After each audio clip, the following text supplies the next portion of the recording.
ابھی وہ سوداگر سے کوئی بات پوچھتا کہ بھیا تم یہاں کیسے، تو تبھی اس نے دیکھا کہ وہ تو سوداگر نہیں ہے، وہ تو وہی پرانا کسان ہے جس نے پہلے اس کو زمین کا بتایا تھا اور جو زمین اس نے خریدی تھی۔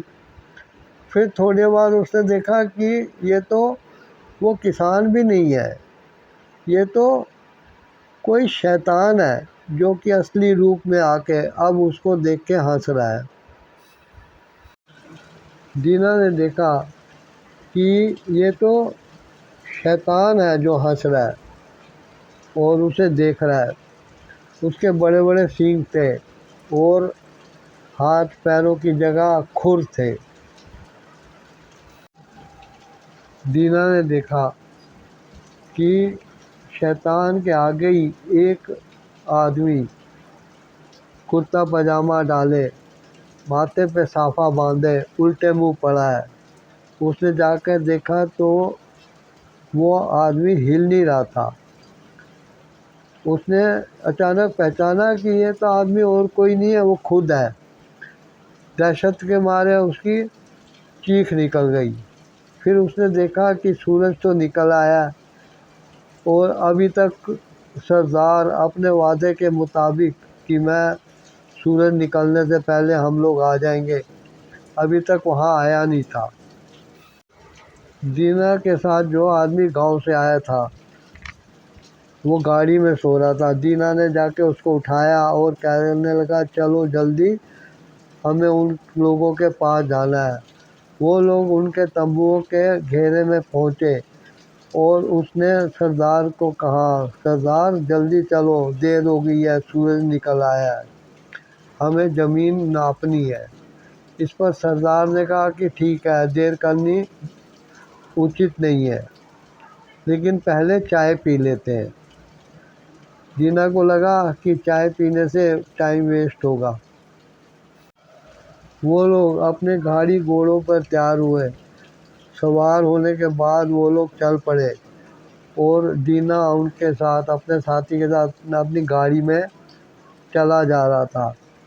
ایک جگہ اونچے ٹیلے کے پاس پہنچ کے وہ لوگ اپنے گھوڑے بگھی وغیرہ سے اترے اور دینا سے بولے کہ یہ دیکھو، یہاں سے لے کر وہ جہاں انترکش ہے، آکاش اور دھرتی مل رہے ہیں، وہاں تک کی ساری زمین ہماری ہے۔ اب تم جتنی زمین چاہو دن بھر میں ناپ کے شام ہوتے ہوتے تک یہاں لوٹ آنا اور یہ زمین تمہارے نام رجسٹری ہو جائے گی۔ دینا نے دیکھا کہ سردار نے اپنی روئے دار بڑی سی ٹوپی اتاری اور دھرتی پر رکھ دی۔ سردار بولا یہ دیکھو، یہ سٹارٹنگ پوائنٹ ہے، تم یہاں سے چلنا شروع کرو اور جتنی زمین تم پیدل چل کے ناپ لو گے اور وہاں سے لوٹ آؤ گے وہ پوری تمہاری ہو جائے گی۔ دینا نے جلدی سے اپنی قمیض اتاری اور اس کو ٹوپی کے نزدیک رکھ دیا۔ پھر اس نے پھاوڑا بھی لیا۔ راستے میں کھانے پینے کے لیے اس نے روٹی اور پانی بھی فٹافٹ باندھ کے اپنے کندھے سے لٹکا لیا۔ دینا نے اپنی باہیں آکاش کی طرف اٹھائی اور ورکش آسن کرنے لگا تاکہ اس میں پھرتی آ جائے۔ صبح صبح کی سستی وہ دور کر دینا چاہتا تھا کیونکہ اب اس کے سامنے کھلے آکاش کے نیچے بہت بڑی بھومی کا ٹکڑا تھا جسے کہ اسے ناپنا تھا۔ لیکن تبھی اس کی نظر چاروں طرف گھومی، اس کو سمجھ نہیں آیا کہ کون سی طرف بڑھیا زمین ہے، وہ کس طرف جائے۔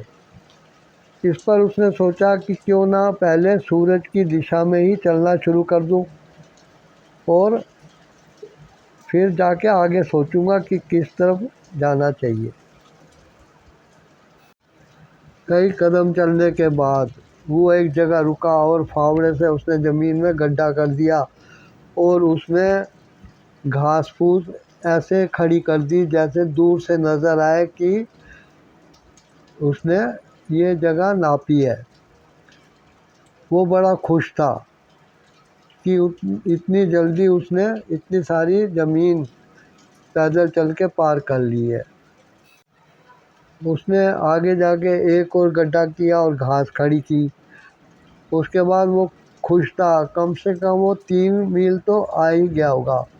اس نے پیچھے کی طرف مڑ کے دیکھا، پہاڑ کی ٹیکری جہاں سے اس نے شروع کیا تھا صاف جھلک رہی تھی، اور وہاں ٹیکری پر بہت سارے لوگ کھڑے تھے، اور ان کی بیل گاڑیاں اور گاڑی بگیاں بھی چمک رہی تھی۔